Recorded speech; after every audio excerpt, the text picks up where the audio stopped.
Bonjour à toutes et à tous.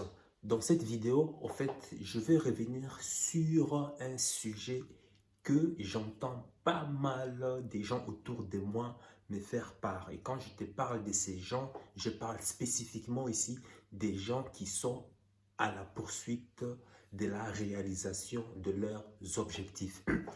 La plupart me disent, en tout cas quand on discute, quand on partage notre quotidien, nos challenges et tout et consorts, ils disent, mais Kelly, c'est dur.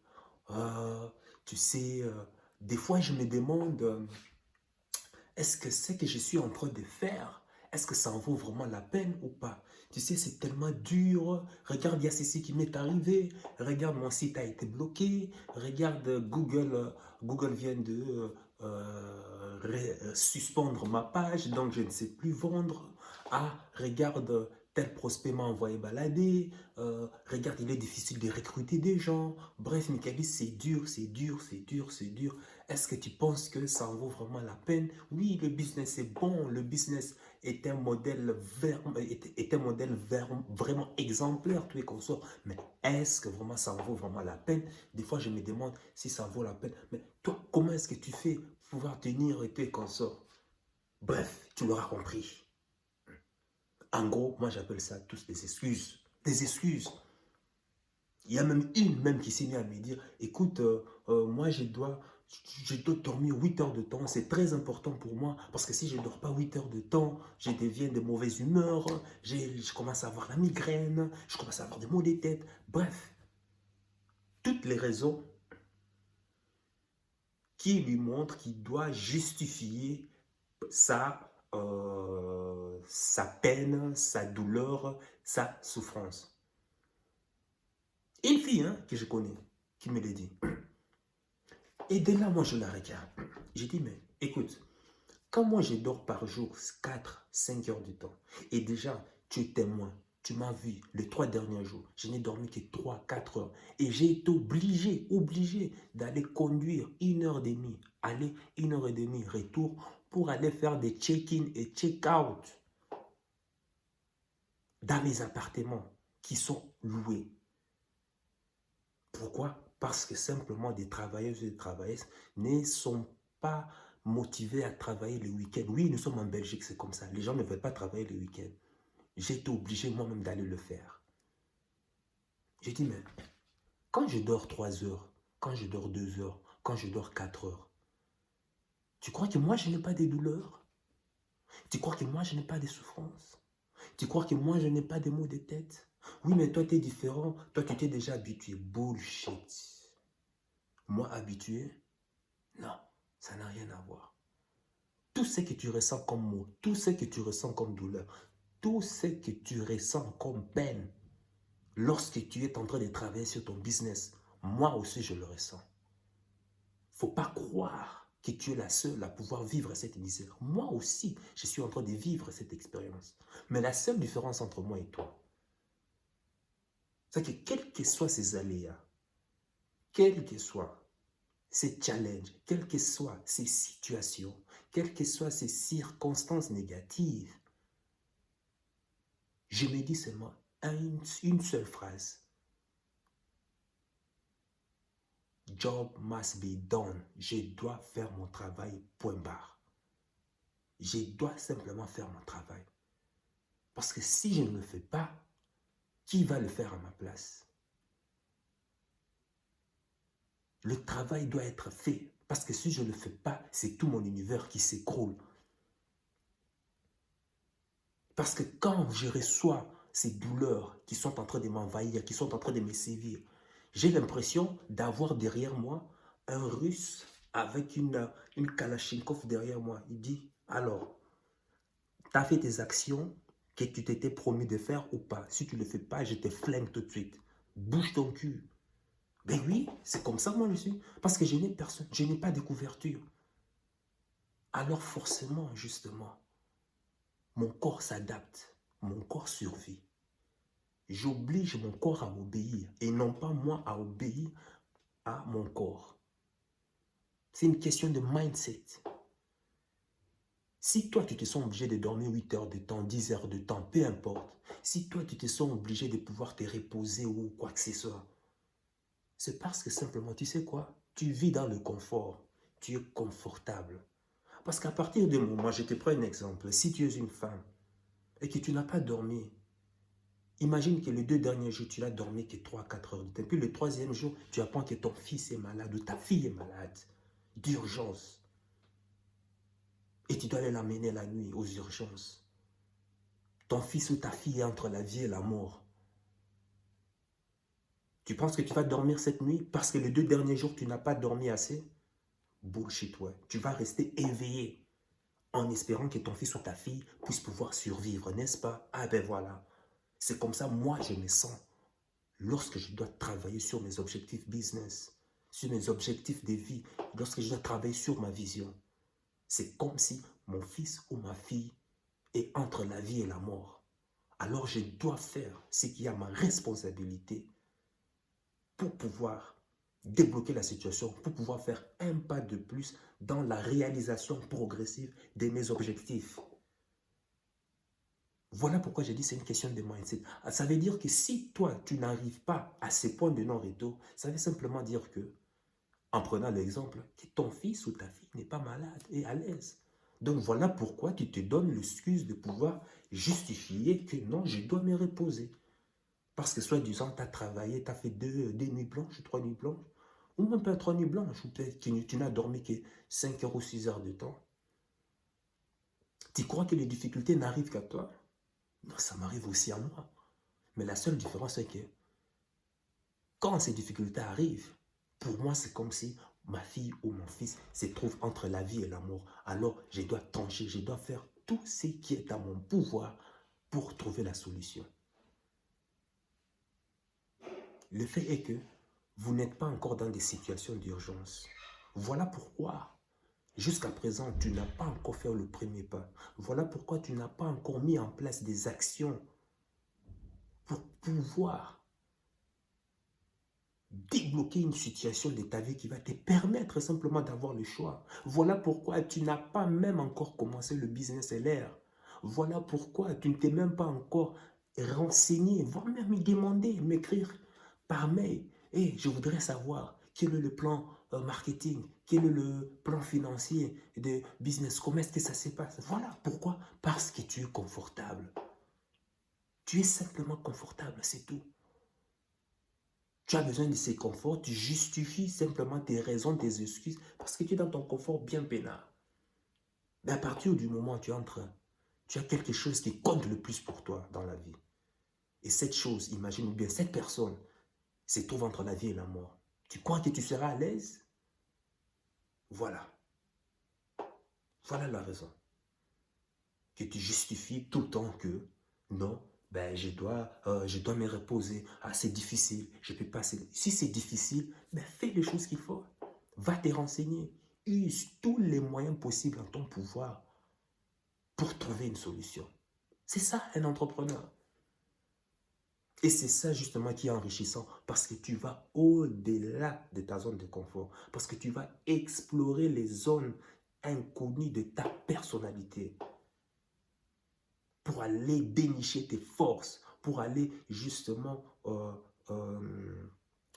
accentuer, connaître aussi tes forces et tes faiblesses, justement. Donc arrête de pleurnicher. Tes pleurnichers te construisent. Oui, c'est dur, c'est comme ça. Si c'était facile, tout le monde allait déjà le faire. Tout le monde serait déjà aujourd'hui millionnaire, milliardaire. Tout le monde serait déjà libre financièrement. Voilà pourquoi il faut être le numéro 1. Voilà pourquoi il faut être le champion. Voilà pourquoi il n'y a que les 5% qui se hissent au sommet. Voilà pourquoi il n'y a que les 10% qui se hissent au top de la crème. C'est parce qu'il faut le mériter.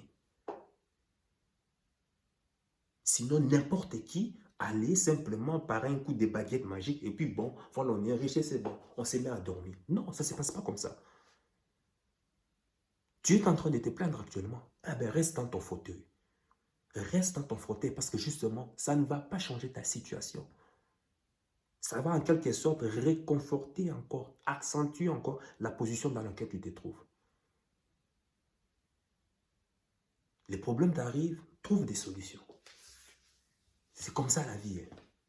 Et puis, j'ai remarqué une autre chose. Et ça, c'est par expérience. Hein. Tu peux me dire le contraire, hein, mais en tout cas, partage avec moi. J'ai remarqué que, faites très attention, il y a certaines personnes qui souffrent tellement dans la vie que tout ce qu'ils se mettent à toucher se transforme toujours en désastre. Ces gens-là sont en train simplement de subir le karma, la colère du karma par rapport à un acte, par rapport à quelque chose qu'ils ont fait dans le passé. Alors ces gens-là, si toi tu t'aimais aussi à les sauver, si toi tu t'aimais aussi à les aider, tu sais ce qui va t'arriver? Le malheur aussi va te poursuivre. C'est un peu comme Jonas, non? Dieu a envoyé Jonas, pour ceux qui sont chrétiens, hein, pour ceux et celles qui sont chrétiens, Dieu a envoyé Jonas aller prêcher dans la ville de, comment ça s'appelle? Dans la ville de Ninive. Une ville qui était réputée être une ville de péché, une ville d'abomination, une ville de prostitution, une ville où, le crime ne dort jamais. H24, il y a un crime toutes les secondes. Et Dieu envoie Jonas pour aller prêcher cette ville de se repentir, à toute la population de se repentir. Jonas a dit, my God, quoi? Cette ville-là? Mais si je vais là-bas, ils vont me tuer. Qu'est-ce qu'il a fait? Jonas a pris la fuite. Au lieu d'aller vers Ninive, il a pris la tangente, au sens opposé. Il est parti, lui, il a fui. Il a pris un bateau. Et en prenant le bateau, bizarrement, dans l'équipage, qu'est-ce qu'il y a? Il y a une tempête. Alors tout l'équipage ne comprenait pas. Dans le bateau, mais il disait, mais c'est bizarre. Avant de pouvoir amarrer, de pouvoir démarrer, de pouvoir faire notre voyage, toutes les signes météorologiques étaient positifs, étaient au calme. C'était une météo posée, il y aurait des nuages, tout était calme. Comment ça s'est fait par surprise? Il y a une tempête, ici, on n'a même plus de quoi manger, mais qu'est-ce qui se passe? Ils ont commencé à réfléchir au péril de leur vie, justement. Parce que la tempête les menaçait de pouvoir chavirer leur bateau. Et alors, ils sont arrivés à une conclusion. Ah, depuis que nous avons pris ce type, nous avons remarqué que le malheur est en train de nous poursuivre. Donc, forcément, ça doit être lui. C'est ce qu'ils ont fait. Ils ont pris Jonas, ils l'ont jeté à l'eau. Oui, ils l'ont jeté à l'eau. En jetant Jonas dans l'eau, qu'est-ce qu'il y a? Un gros poisson surgit de nulle part, une baleine, et s'est mis à avaler Jonas. Et Jonas était dans le ventre du poisson. Et dans le ventre du poisson, Jonas s'est mis à prier, à demander pardon à Dieu. C'est sûrement parce que Dieu lui a su. C'est sûrement, c'est ce que Jonas dit, oui, c'est peut-être parce que tu m'as missionné d'aller justement prêcher la ville de Ninive qui est réputée des péchés et des crimes, mais j'ai pris la fuite parce que j'avais peur de mourir, et voilà que tu es en train d'amener à moi toutes ces tempêtes, toutes ces malédictions. Aujourd'hui, je me trouve dans le ventre du poisson. Je sais qu'il ne me reste pas beaucoup de temps à vivre, mais je sais quand même qu'il y a un espoir, parce que tu es le Dieu des bontés, tu es le Dieu miséricordieux. Si tu me laisses franchement vivre, si tu me laisses vivre dans ces trous, dans ce ventre du poisson, je te jure, à partir du moment où je sors de ce ventre, je vais direct aller prêcher la vie. Et puis 3 jours après avoir passé dans le ventre de la baleine vomit Jonas. Où? Bizarrement, où? Dis-moi où? À la plage de cette même ville qui s'appelle Ninive, là où il était censé aller. Bizarrement, on l'a vomi là, parce que c'était sa mission. Et en sortant, il remercia le bon Dieu et il accomplit sa mission. Donc, ceci pour te dire quoi? Tu vois, Jonas a pris la fuite et d'autres personnes miséricordieuses, avec une bonne bonté, se sont mis à l'aider, à les sauver. Et qu'est-ce qui s'est passé? Eh bien, eux aussi ont été frappés par la malédiction. Tempête par-ci, par-là, les voiles qui commençaient à se casser et autres. Pourquoi? Parce que la malédiction qui sauvait Jonas s'est mis aussi à frapper aussi l'entourage. Donc voilà d'où ma réflexion. Fais très attention. Quand tu remarques qu'une personne est toujours dans certaines difficultés, fais très attention. Parce qu'à partir du moment où tu mets ton argent, à partir du moment où tu mets ton énergie dans le but de pouvoir les secourir, observe bien. Tu verras que toi aussi, le malheur te poursuivra. Toi aussi, le malheur te poursuivra. Et ça, j'ai déjà remarqué ça avec, pas toutes, hein, des personnes, mais certaines personnes. Le malheur les poursuivait tellement, on s'associe pour pouvoir débloquer une situation. Et je me retrouve aussi, moi aussi, en train de subir les... J'ai dit, mais my God, c'est incroyable. Incroyable. Donc, toute personne n'est pas bon à sauver. Il faut je demande vraiment d'avoir une très bonne lucidité pour pouvoir interpréter cela. Et l'autre chose est que, même moi aussi, hein, je me suis retrouvé dans certaines situations de ma vie où je vais te prendre par exemple l'e-commerce. Je considère que je maîtrise tellement le marketing, hein, le marketing digital que je me demandais, mais comment ça se fait que dans le groupe où on est, il y avait des gens qui venaient, il y avait toutes les semaines, il y avait au moins un millionnaire dans le groupe.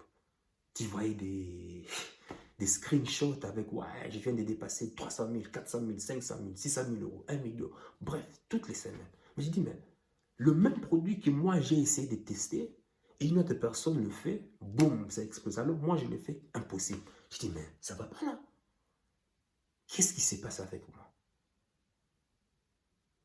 J'ai fait partout le moyen. Oui, j'avais des résultats, mais ce n'était pas des résultats aussi conséquents. Parce que moi, notre objectif dans le groupe, là où on est dans le groupe de... Tout le monde veut atteindre des millions. Oui, parce que si ton coach a fait les millions, ben, nous aussi, on veut atteindre les millions. Mais tu as toujours des petits résultats, 300 000, 90 000 par-ci, 100 000 par-là.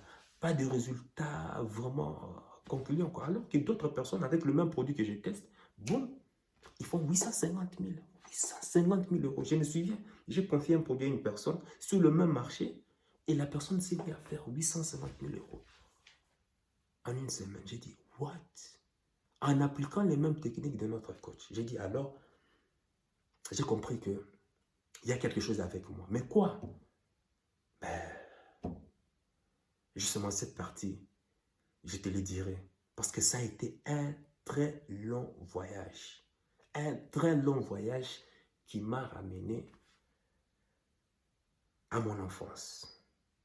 Et non pas seulement à mon enfance, qui m'a ramené aussi 2, 3, 4 générations passées pour trouver le problème qui est en train de me freiner de pouvoir exploser, enfin de pouvoir tout déchirer, quoi, financièrement, bref, socialement, tout et consorts.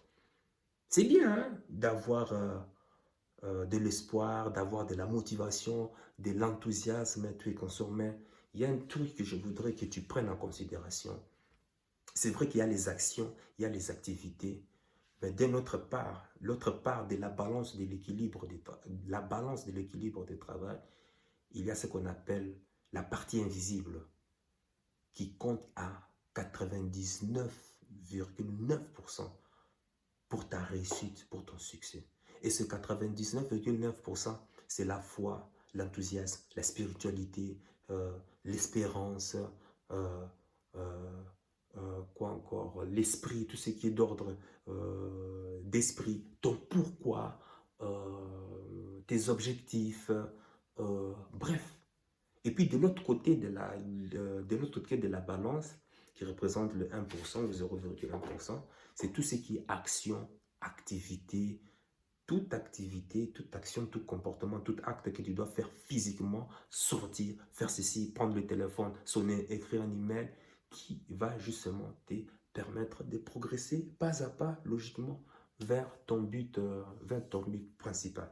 Tu vois que ces deux balances, en fait, que la balance n'est pas vraiment en équilibre. C'est-à-dire il y a une partie de la balance qui est plus lourde par rapport à l'autre. Et la plus lourde, la plus conséquente, c'est la partie invisible. Mais pour ça, Je vais te partager cela dans une autre vidéo. Et puis toi, dis-moi dans les commentaires, t'est-il déjà arrivé aussi où tu te lances dans quelque chose et puis tu ressens, c'est comme si il y avait un mur. Il y a vraiment un mur que tu ne comprends pas, en fait, un mur invisible. Tu fais par tous les moyens. Tu essaies par tous les moyens, mais rien à faire. Et tu verras que tu vas donner ce même challenge à une autre personne. Boum! Il réussit ce business ou je ne sais pas quoi, cet interro, examen, avec brio, inattendu. Mais tu te demandes, tiens, c'est bizarre ça. Pourtant, il est bourré, et pourtant, il est normal. Il n'est pas plus intelligent que moi, mais comment ça se fait que tout lui réussit comme ça? Mais qu'est-ce qui ne va pas? Quel est le secret que je n'ai pas compris? T'as déjà expérimenté ce genre de situations ou pas? Dis-le-moi dans les commentaires. Et puis, sache que ton cœur sait déjà ce que ton cerveau essaie de comprendre. Suis la voie de ton cœur. Il connaît déjà le chemin. Ciao!